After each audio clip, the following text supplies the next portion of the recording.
Value update tayo guys sa ating 1 piso Jose Rizal. May taon na 2003 at 2006. Dito tayo guys sa ating 2003 ang normal liters. 9% sa ating sirkulasyon.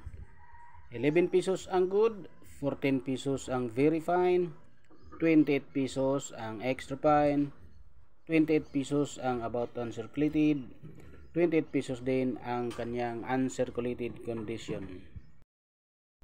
Pwede pa natin kolektahin ang mga ganitong itsura guys dahil wala pa namang ganong gasgas at kasama natin to sa ating mga koleksyon para ilagay natin sa ating album ang mayroong magandang error.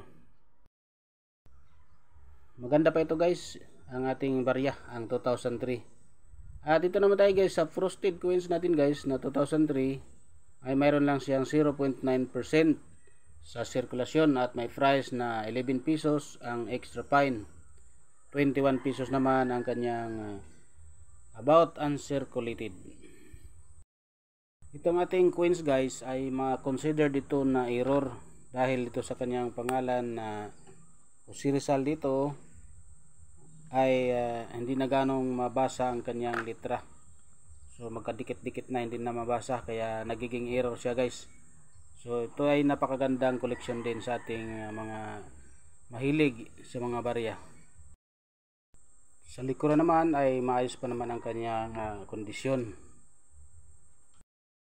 Dito sa harap din ay okay din. So ganitong mga barya ang pwede nating i-kolekta guys at itago natin para gawin nating collection sa ating mga coin lover.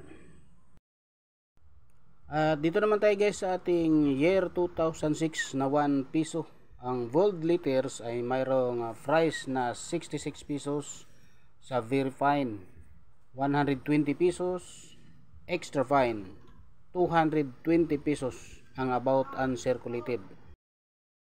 Itong year 2006 guys ay mayroon lang itong 2% sa ating sirkulasyon. So konti lang ang kanyang bilang kaya medyo mahal yung kanyang price dito sa about uncirculated, umabot ng 220 pesos.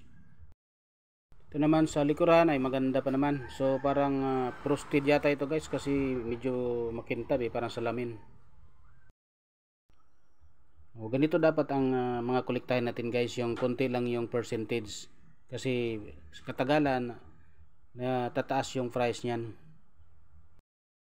Katulad ng ating 2005 na 1 piso ay napakahirap hanapin. So mayroon yang price din dito sa ating sila inomista.com na 550 pesos yung magandang kondisyon. So kung makahanap kayo ng mga ganyang coins guys, tago nyo na kasi hinahanap yan sa ating mga kolektor.